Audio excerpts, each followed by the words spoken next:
Hey,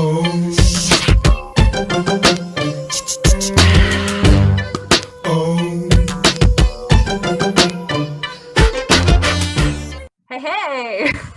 Welcome to the Mama's Blogging for Bliss and Biz podcast.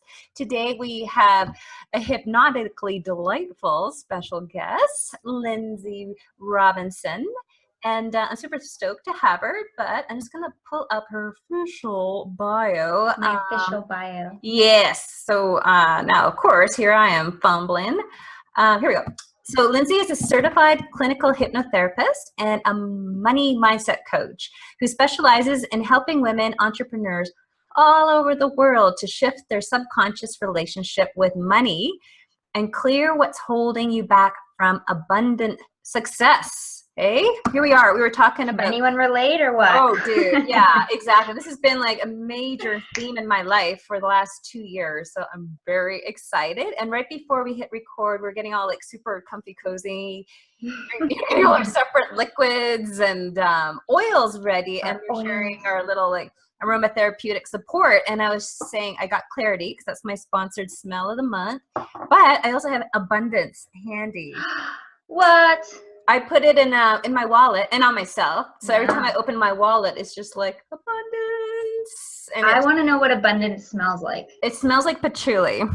It smells like patchouli. I remember. Who'd have guessed? I know. I love it. Yeah. Well, that's definitely awesome. patchouli. There's some other oils in there, but patchouli is a very acquired taste, and I love it. I love it. Just like. It reminds me of abundance now, but definitely I smell like a little bit of I think abundance and getting comfortable with abundance is also an acquired taste. So whether we want it to be easy, but I think it's a little bit more, there's more involved than we'd like there to be most of the time.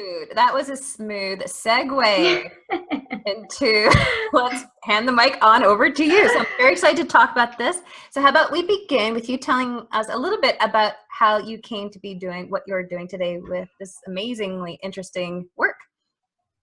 So yeah, thank you for having me. I started doing this about 5 years ago. Well, a little over 5 years ago. I got pregnant, and I was a manager at a retail store, and I thought, do I really want? It doesn't become real until you actually have to make that choice of like, do I really want to go back to 40 hours a week with a new baby? And I never had to think about that before. So I really had to sit down and be introspective of what I really want to do with my life. Yeah. So I did. I sat down and I thought, what do I really want to do? What do I want to bring to the world besides humans? And Awesome. I decided that, one thing that I've always been interested in and always been fascinated by is the subconscious and hypnosis and, past life regression and all that stuff, all that, like all that really, really like spiritual side of it. And so I was like, okay, well, let me feel around and see what I can find out. And I had that voice that I think we all get sometimes of, well, could you really do that? That's probably, other people do that. That's not, you should figure out something real, something, that will pay you.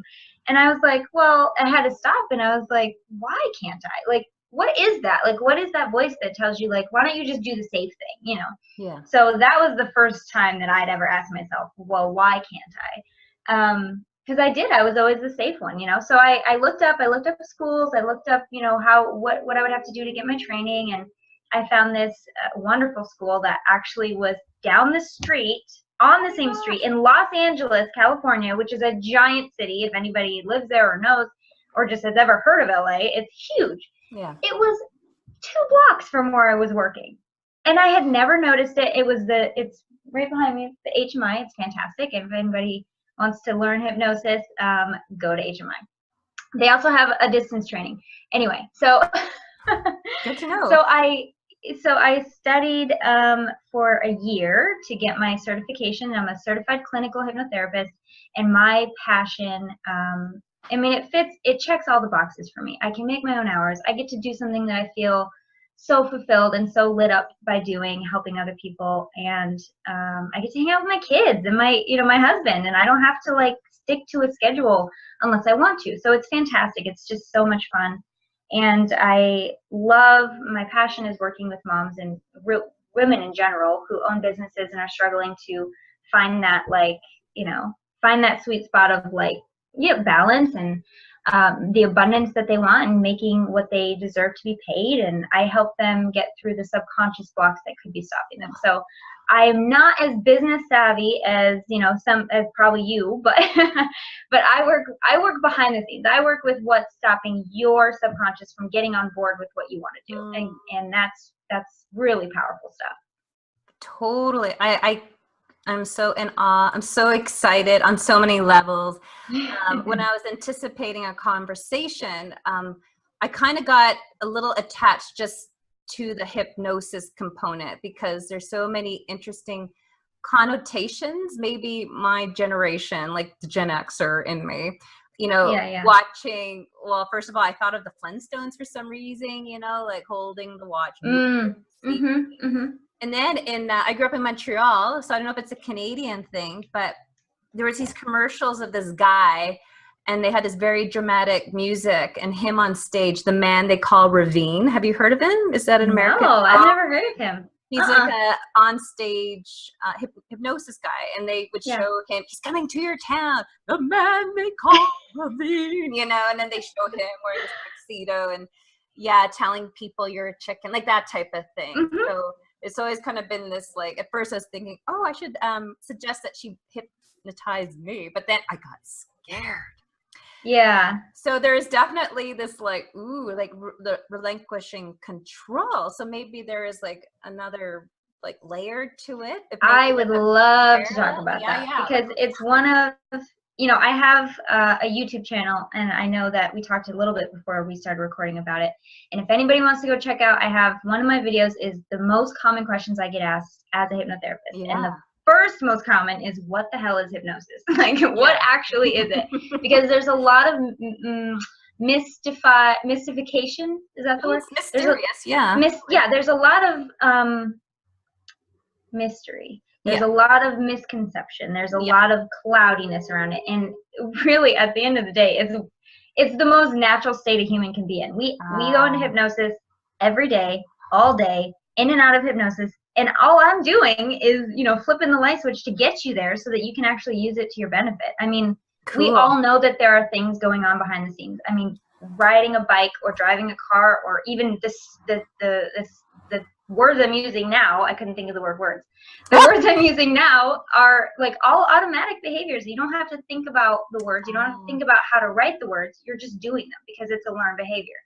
So those are just the things we see that we do automatically, but there are so many more things that we don't see that we do automatically all day. Patterns and behaviors and all this stuff. So some of these things could possibly be, you know, hindering or sabotaging yourself, and you don't even know it. Or maybe you do know it and you just want to figure it out. You know, what am I doing and how can I fix it? The only reason anyone's ever going to come see a hypnotherapist to fix something is when they have a goal or a dream or a wish or, you know, something that they want to do that their subconscious mind is saying, no, we're not going to do that.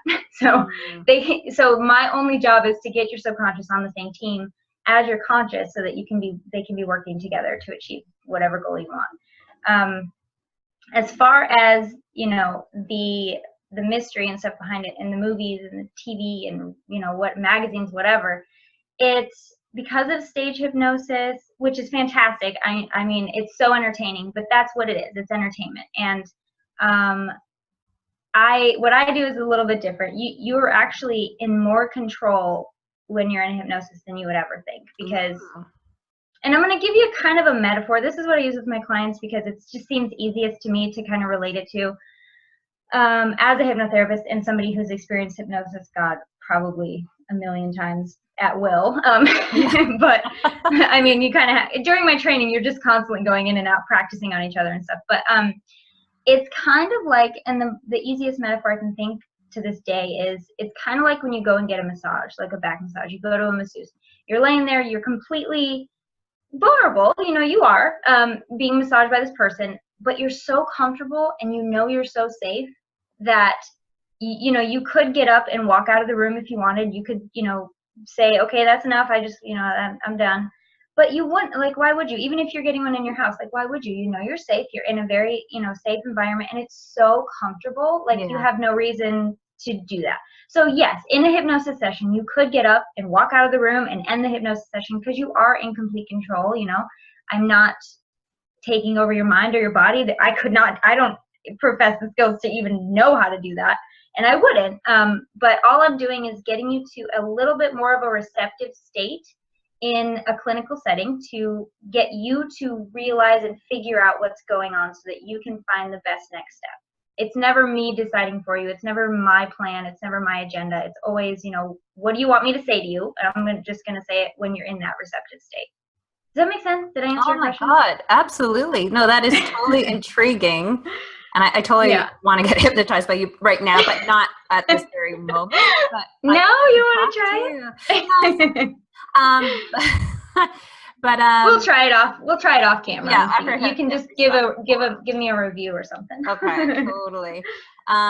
Very cool. So I like to see how we can connect this with the money thing, because I'm actually part of this program. It's a 100-day kind of like tracking our money, like, you know, how much is coming in, and it's really cool because we have like bi-weekly calls where we just observe like what our mindset issue, what is this bringing up? Yeah. One of the participants, it was really interesting. She, I don't know where she got the image, but she got an image of someone's wallet open wide, and it's like stuffed with like all these dollar bills. And then she said something like, I don't know, something about this image really triggered me. So I kind of hunched over because I'm using this new microphone. It's like my head kind of low. That's why I keep kind of going up and down, up and down. And I looked at the image and I understood what she meant, because all of a sudden I got transported, because I've been reading, like I was saying, this has kind of been this self-education of mine for the last about 2 years now, just like getting all the money mindset books and all the wealth gurus and money coaches books and stuff. And, you know, they all kind of walk you through a similar exercise, you know, your money story. What was your first experience that just really kind of charges you contending with money? And I remember I had like a little taste of it. But when I saw that image, I felt it. And I'm like, oh. Yeah. It was, I remember my mom or one of my parents gave me like a $1 bill back in the day when we had $1 bills. Now we have Ludies and Canada. So you don't have them anymore. No more. And so I had like just a $1 bill, and I went on a bike ride, and I lost it. Like I dropped it on my bike ride, and then I got in trouble. Like I said, somehow, I don't know, it's not like, where's that $1 bill? But it's like, what happened to that money? And I'm like, oh, I lost it. And then something about, I don't know if I got in trouble, but I remember I felt compelled to get back on my bike and like ride. And I remember finding that $1 bill like lying in a puddle, and I felt almost like shame or something, or like, whoa, I can't even take care of a $1 bill. And then when I saw that image, I remember going, the feeling that I had was like, if I had that in my hands, I would be freaking out that I would lose it. I would drop it. I'm not responsible enough. It would, So anyway, so I was really excited to talk to you today. Is that the sort of thing that you kind of, I would love to hear your take on that. Yeah. So when I was, it's funny because I did one of these workshops during my training a while ago, and it was like a money thing. And they said, okay, everybody in the classroom, just close your eyes and visualize however you see money. Just bring up a picture for money. And so I did. And for me, it was like the Geico stack of money with the eyeballs. Do you know what I'm talking about? Maybe they don't have it in Canada, but maybe people in the States will know, like, they have this Geico mascot or something that's a stack of cash, and it's just like watching you. It's got like eyeballs, and that's what I came up with. I don't know why. Yeah. It's not creepy. Okay, all right. I'm easily creeped out, but anyways. No, it's a little bit creepy. So but for me it was just whatever. It was like, that's my picture for money. And it's just like, immediately, how do you feel about this image? Like immediately. And that'll tell you, and everybody can do this, just watch it. Close your eyes for a second, and just the first thing that pops up for you, think about money, your idea of money. And I know I kind of gave you my idea, but hopefully you'll come up with something original. And immediately tune into what that immediate feeling is. Like, what's the first feeling you feel about it? And that tells you that can tell you so much. And just like a 10-second exercise you can do. Because we don't really think about money as an entity, as a energetic thing. It's just like, it's a material. And it's, we're taught at young age that money is the root of all evil, or, you know, dirty. you have to, it's dirty, or or you have to, I mean, it is dirty, but I totally, that's my kids. Still like, I know. I mean, it is dirty, but, you know, so there's all these ideas that we have as kids of money, and we take that with us and we bring it with us into adulthood, and that can either help us or it can cause some unknown kind of blockages where our subconscious mind just isn't okay with the idea of us having a lot of money. It doesn't mean that we can't. It just means that there's a little thing, you know, that we might need to tweak in the subconscious to get it to feel safe, to get you to feel safe having that abundance that you kind of deserve, you know, that you are working towards. Okay. And you know, that's really, it's pretty simple. It's just I have unique training that allows me to help you do it. Okay. So here's a question for you. If you can share with us, i.e. my example, because that's basically what happened. I got that image and I had this like chemical kind of like gujunga, like, whoa. Yeah. Wow. It's powerful for sure. Yeah. It's just like, again, we're talking about the smell. Like you take a smell of something and instantly you're, you know, it's like this deja vu feeling. Two-part question. So what would you do to a client that shared that with you to kind of like help address that? And also B, like, what would you recommend to someone who doesn't have hypnosis on hand to kind of just kind of hypnotize themselves, or self-hypnosis, or any tips on how to address that? Yeah. So, okay. First of all, to address the question of like if somebody doesn't have hypnosis on hand, or I would say you always can have hypnosis on hand. I mean, if you check out my YouTube channel, I have like a free one that you can just check out. It's like a mini mindset shift, so it'll help you. And it's so universal because you can use it for anything. If you want to use it for how you want to feel about money, or if you just need more relaxation, or, you know, whatever it is, you can use that. You just fill in the blank because it's, you know, I let you we'll put a link at the show notes at blissbeyondnaptime.com. What is your YouTube channel? Is it just Lynnsey Robbinson? I will have to send it to you because I think maybe I did make it custom. I can't remember if I made it custom. It's still semi-new, so I'll definitely send it to you. But if you just Google Lynnsey Robinson hypnotherapy YouTube, you should find it. Okay, awesome. Okay. But the other thing, so you can always do hypnosis. So I think maybe the more appropriate like issue would be maybe if someone's not sure about using hypnosis. That could be definitely, I mean, I meet a lot of people that are like, I don't know if I'm ready for that yet. Yeah. So I always invite people to just try it. I mean, you lose nothing if you try it, and God, what could you gain, you know? Totally. It can be so much better for you. But if what I would do with somebody who maybe it explained to me what you explained to me is I would first ask them, okay, so that's what happened. What would you have liked to happen? Or what would you like to feel about money? If that's how you feel and that's the issue that came up and that's the feeling that came up, what would be the ideal feeling? How would you want to feel to invite that money in? And it's different for everyone. I would want to feel free. I would want to feel happy. I would want to feel calm. I would want to feel excited, you know, whatever it might be. Come up with a feeling, and I always assign a color to that feeling or have you do it. So let's just do it with you. What feeling would you want for money? I'm kind of scrummaging for the opposite of being in trouble. Like, it's like I always kind of been noticing lately, I always kind of feel like, I don't know if it's like an authority issue of mine or what, but it's like, like I want to feel like I'm not in trouble. Okay, so how do you feel? Okay, well, how do you feel when you're in trouble? Kind of like ashamed, embarrassed. I guess. What's the opposite of shame and embarrassed? Proud. And bam. Yeah. Does that seem right? You'd want to feel that way about money? Okay. You know what's funny? It's like, I could tell it's right because I felt a little misty-eyed.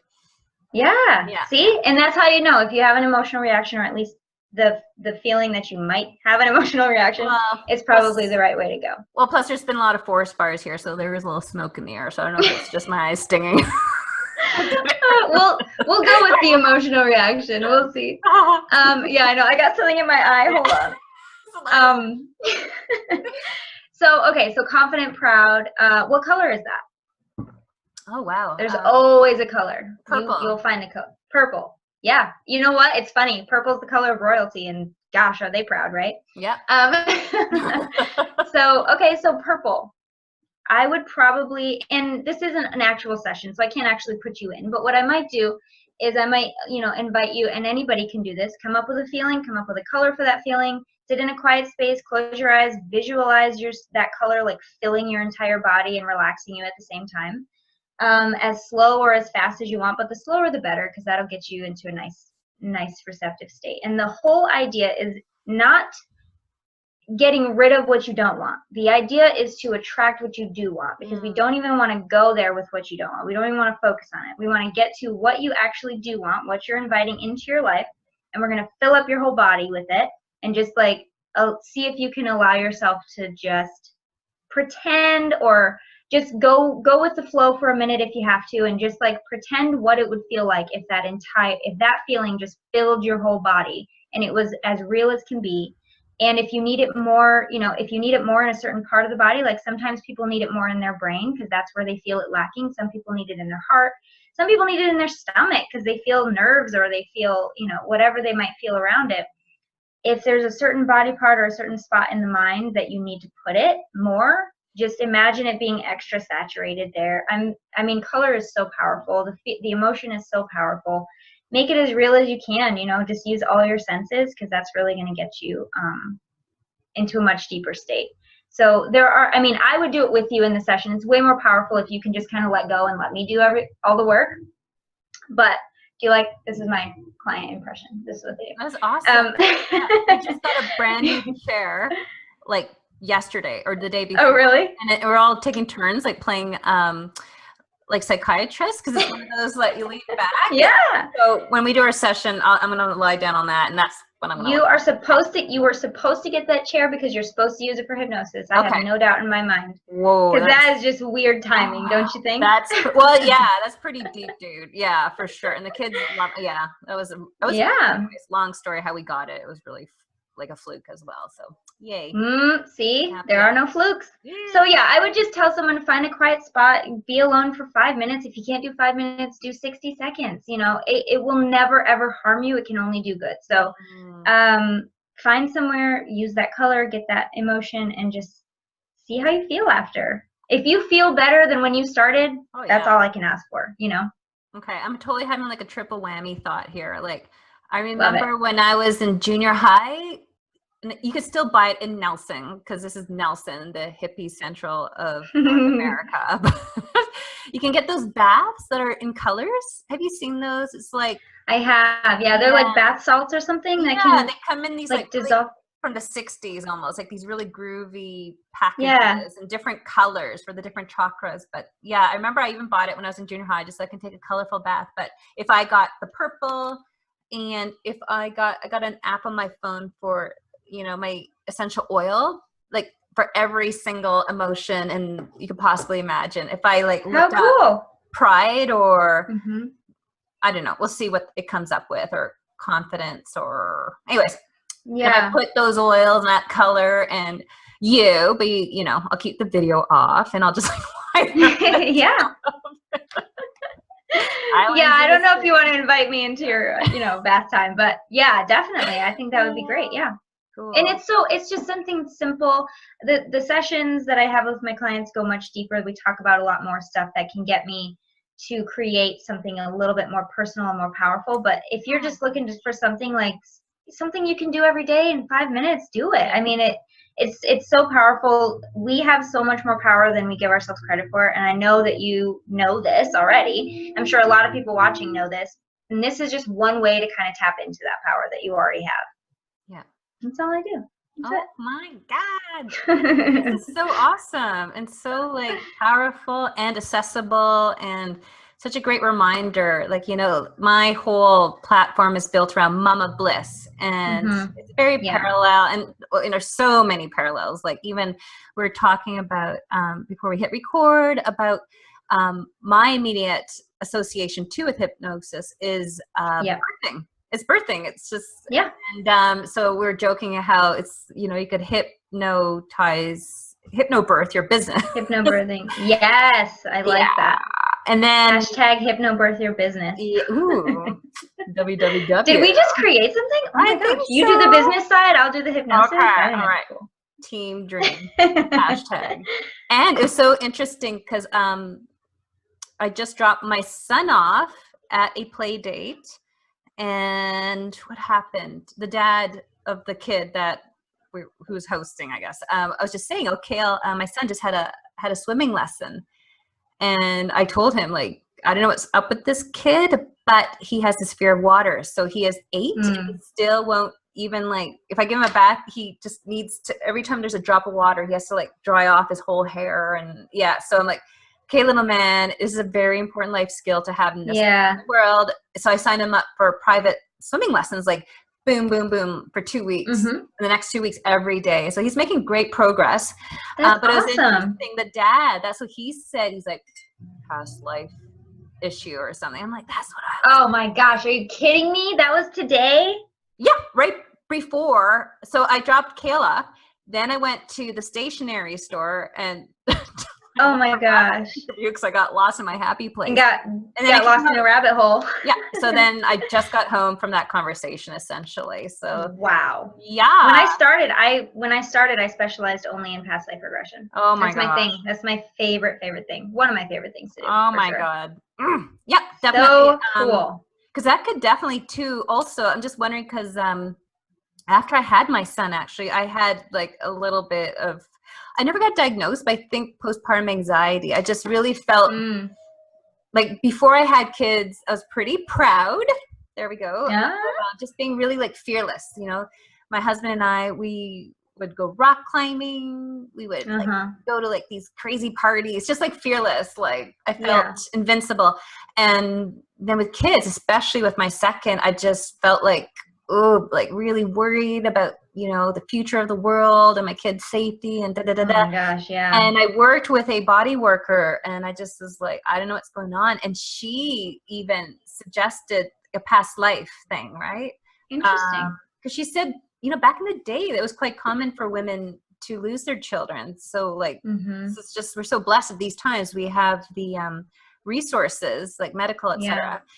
So she advised that next time I felt that deep sadness is just to like go to bed and just like release it, you know, just like mourn, cry. So I did that a few times, and it felt really good afterwards. But anyway, speaking of transgression, regression. Yes, I regress. No transgression. Regression. Regression. Interesting. And I wonder, is there a connection to with that in money mindset? Would you? Oh, for sure. I mean, and it's so funny. I mean, so many synchronicities. I just did an interview yesterday where we were connecting past life with money. And I've only had a couple people. Okay, so when I have clients come in for money stuff, it's not necessarily a dot that's connected 100% of the time. In fact, it's rarely ever connected to something in a past life.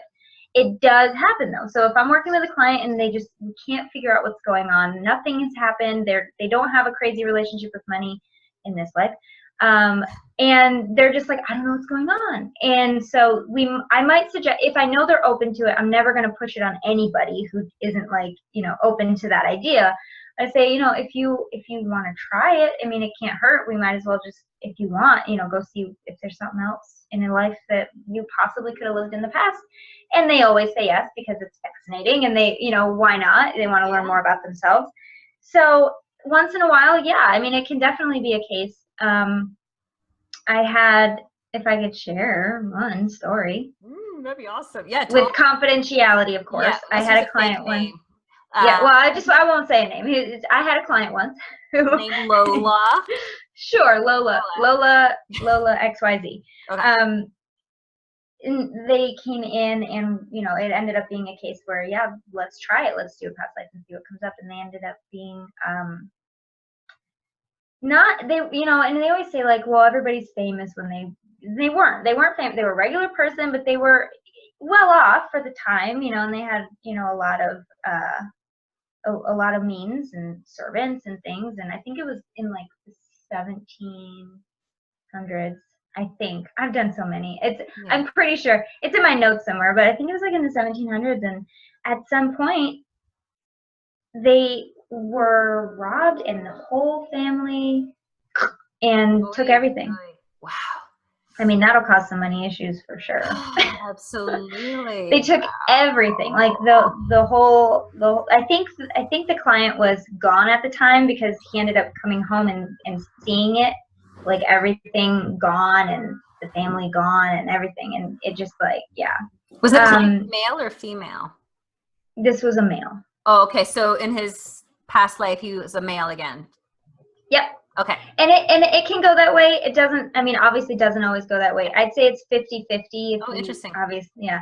It's not like all the ones I do, it's like, I had one person go to like 7 lives in one session. And it was just such a mixture of like boy, girl, boy, girl, boy, girl. Oh, cool. But I think we all kind of have a preference. Like, I think I innately just prefer to be a woman. I don't know. Too. It's way funner. I love being a girl. And then my son is like, I love being, my 5-year-old. He's like, I love being a boy. I'm so glad I'm a boy. And I'm like, me too. I'm glad you're a boy. Yeah, and I'm glad. But I think we all kind of, yeah, I mean, yeah. But I think, yeah, definitely. I think that we all kind of have our own little, obviously, preference. But yeah, so there are sometimes it can cause all kinds of issues, you know. Well, even just random. Is it regressing? Is that pretty traumatic? Like, I'm just imagining. No, because there's always that, and I that's a completely valid question. Like, if I were to regress you to a actual childhood trauma that you know happened in this life, yes, traumatic. Yeah. Especially if you've blocked it out. Like, I've had clients block stuff out and they want me to go back and find it. I'm like, no, like I won't. There's a reason your subconscious has that scab over it. Like, there's a scab there because it needs to heal, and it clearly isn't healed yet. So I'm not the person that's going to help you do that. So it's just not ethical. But with past life, it's different because there's always that suspension of disbelief of like, well, maybe it's not true. That's why I always say a life you may have lived in the past, because of course there's no way for us to prove if it's real. I just see the transformations that my clients get, and I see the results that happen from these sessions, and I just, you know, it's another modality that works, and if it works, it's great. But there's always that idea of like, well, I could be making it up, and they don't have that direct attachment to these events. So no, I mean, I've never had anybody come out and say like, I'm traumatized by this, or there's never been any kind of lasting effects from it at all. If anything, they're just transformed for the better, and you know, they can't believe that they went through something so amazing, you know. That is so cool. You know, that'd be a great idea too if you're thinking. My joke this past winter was that I went through menopause. Not that that's funny, but I was wrong for starters. But but I have been like reading up all these books on menopause just because I thought I did. But yeah, that sounds like something I would do. Just like convince myself that I did. I'm like, nope. Well, a little bit of sweat, but I'm past that. And I got Susan Weed's The Menopausal Years or something like that. I took an Instagram photo of it, and it was really cool. I only read the beginning because I just got back from the library with like 10 new books, and I'm like reading like 5 pages of each every day. It's not very effective, but she planted the seed at the very beginning of the different phases of going through menopause, and one of them is isolation. So she suggested that you take yourself into isolation anywhere between 1 night to your Crohn's year. So go away for a year after you've gone through the change. And she's like, just by yourself, no family, and go write your autobiography or just be quiet for like a year and follow your bliss. You know, I'm like, oh my God, that sounds really interesting. And so anyways, I was just kind of thinking if I, you know, got introduced to my past lives, that could make my autobiography a little bit more interesting, because I was already like, ooh, well, that's kind of boring. Well, everybody has a story. I'm sure so. I would probably read your book for sure, but yes, it would definitely spice it up for sure. Yeah, very cool. Definitely. Honey, if I ever wrote a book, I think it would be about the past life regression sessions that I've had. I would get, you know, all the permissions and just write. Because my favorite books, I don't know if you can't really see them, they're up on the top shelf, but my favorite books that really lit the fire for me to do this were Michael Newton's Journey of Souls and Destiny of Souls. And that's all those books are transcripts from his hypnotic sessions. Oh. Yes, buy them. They're like $7 on Amazon, but they're amazing. Journey of Souls, and what's the second one? Destiny of Souls. Destiny of Souls? Yeah, if you want to know what I do, read those books. That's what I do. Okay. But yeah, so these are just books that transcribe his sessions with these clients and the amazing things that he learned about the soul and the journey of the soul, you know, through these amazing people that volunteer to do it. Yeah. Oh my God, that So sounds fascinating. It's so cool. It's like so cool for sure. It's interesting because when was it? Either last night or the night before, we're having dinner with friends. Oh, we're having a lot of visitors. It's that time of year, you know, the out-of-town guests. And we're talking about reading. And I think I was just saying, you know, I got all these books from the library and I keep flip-flopping. And then I remember who I was talking with. But we were just talking about the husband as well was saying, yeah, me too. I don't read much fiction. And I'm like, I know, me too. I prefer to read stories that actually happen. Because I find lives are so fascinating. So that's why I kind of get stuck. I love reading memoirs and self-help books and business books. Like, just like, I don't know. Sometimes I feel like I was saying, when I read fiction, first of all, it kind of makes me a little sleepy. And second of all, it kind of reminds me when my kids wake up, oh, Mom, I had this crazy dream. And then they go off for like 20 minutes about like ridiculousness. And I'm just like, I'm really busy. Oh my gosh. That is so funny because I mean, I'm kind of the same way, but I mean, Harry Potter, I did just finish reading Harry Potter. I love Harry Potter. Yeah, I do read Harry Potter.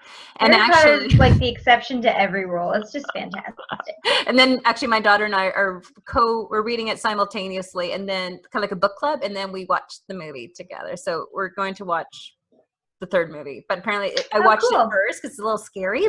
And she actually requested that. She said, "Can you watch the movie first? Because I have a feeling this is going to be a scary one." I'm like, "Okay." Wait, are we talking about Harry Potter still? Harry Potter number 3. What? So how old is your daughter? Oh yeah, she's 12 and okay. So that's appropriate. Yeah. Oh for sure. Yeah. No, she's almost 13. Yeah. But I started reading them when I was about that age. Yeah. Okay. Yeah. No, we kind of really been pacing them. And I asked someone's guidance on that, and they said it's good to go with the age that Harry Potter is in the book. So you know, it started when he's like, I think 9 or 11. Something.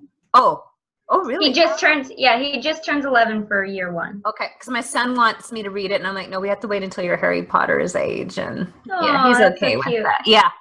And speaking of my son and autobiographies, he's been warning me lately when he writes his autobiography, it's going to be entitled Good Boy, Bad Mama.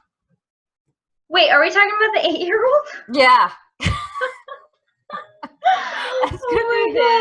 Oh my gosh. Oh my god, I might buy that book. I'm like really interested. So cute. He's scrumptious. Well, both of them, but yeah. That's adorable. So yeah, I would like to get hypnotized to find out what I've done in a past life to have 2 such adorable, hilarious kiddos. Because I just really feel like my life is so blessed. But also, I am really intrigued about this whole. I would like to redress that butterfly thing that happened when I looked at that image too, and connect the dots with what's going on with me and money. Because there's definitely some interesting. Self-sabotage or something going on. Yeah. I mean, I always just say it.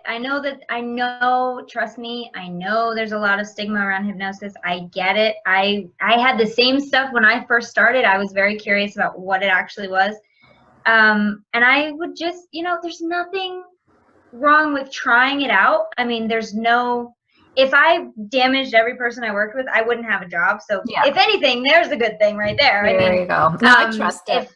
And if anybody's, worried about it, it wouldn't hurt to just, give it a shot or try do like a self-hypnosis thing first, just to see how it feels so that you're comfortable having someone else do it.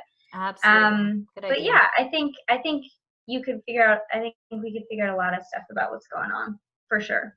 Okay. Mama Bliss listeners and viewers out there, please do if you're curious, do check out that YouTube video, a mini mindset shift, over at Lynnsey's YouTube channel, Lynnsey Robbinson, and we'll put the show notes, the direct link to that over at blissbeyondnaptime.com. So thank you so much. You're welcome. Oh, I just want to mention too, check out the common question video, and if you have any questions that aren't on that video, you can always contact me at my website, lynnseyrobinson.com. Awesome. Yay. such a delight having you here today, Henley. So I much know. fun Thank to chat you. with you. And I look forward to diving deeper with this topic with you. Yes, we will talk more for sure. Awesome.